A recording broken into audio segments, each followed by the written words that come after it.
Parmi les grandes petites histoires du nautique, les transats font parler d'elles chaque année. Traverser l'océan Atlantique est une première étape dans la vie d'un marin. La Bretagne-Martinique, ce n'est pas nouveau, mais avec le bateau Figaro 2, ce sera sa deuxième édition. Le premier rendez-vous de la saison, donc, à ne pas rater. C'est un rendez-vous qui est important et incontournable pour tous ceux qui concourent pour le championnat de France. Donc on espère avoir entre 20 et 25 bateaux. Les grands noms de la course océanique seront là. C'est une course qui est difficile, c'est une course qui est compliquée, qui est extrêmement technique. Donc c'est une course qui est passionnante. Constat, la Martinique ne tourne plus le dos à la mer. Elle va l'affronter donc au-delà d'un tour des Yoles. Éric Barret sera le skipper sur lequel les Martiniquais vont compter, avec une certaine mission sur les épaules. L'océan sert également à faire en sorte que les hommes se rencontrent. Et à travers cette course, nous voulons, si vous voulez, rebaptiser, nous voulons dépoussiérer l'histoire. Et nous souhaitons que tous ces skippers puissent venir avec nous, partager notre expérience de la mer. Partager, oui, mais dites-moi, cher monsieur, quand retirera la Martinique hormis cette thèse historique? Cette transat doit d'abord revenir populaire pour justement générer un rapport direct sur l'économie locale.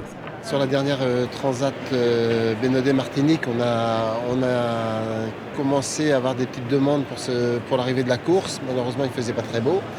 Mais pour la prochaine course, j'espère qu'on va un petit peu aussi communiquer, dire qu'on est là pour proposer nos services. L'autre transat chez le voisin, un retour aux sources. La Mini 650 revient en Guadeloupe, véritable laboratoire de la mer. Elle a vu les plus grands s'y frotter, les frères Perron, Bourgnon, Hélène MacArthur ou Lionel Lemonchois, tiens, des vainqueurs du rhum. Et elle se donne une certaine image que les marins aiment bien. La Mini, c'est un peu le baccalauréat de la course au large. C'est-à-dire que c'est quand on veut faire une carrière de marin, de coureur au large, c'est passe ta mini des bords. Après, tu as le droit de discuter. Et en même temps, comme c'est des petits bateaux, ça permet d'avoir énormément d'expérimentation parce que ça ne coûte pas très cher de faire des bidouilles. Et voilà. Donc c'est un vrai laboratoire d'idées et c'est un vrai laboratoire d'échange entre les coureurs. Mais la Guadeloupe en matière de transat n'en est pas à ses débuts. Inévitablement, on pense à la route du Rhum, le plus gigantesque et historique rendez-vous. Alors, la Mini, tout bénef ou pas? Retombée directe, peu. Vous imaginez bien que les familles qui viennent accueillir les coureurs ont d'autres préoccupations que d'aller se balader sur des bateaux de location.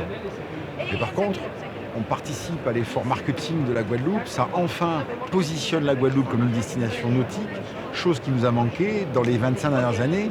Du côté des élus, le point de vue est différent, mais sensiblement rapprochant quand même. Pour un coureur de la Mini Transat, c'est 5 personnes qui viennent, donc c'est des billets d'avion, c'est de l'hôtellerie, c'est la location de voiture. Donc c'est vraiment toute une série d'éléments économiques qui vont être injectés pendant cette opération.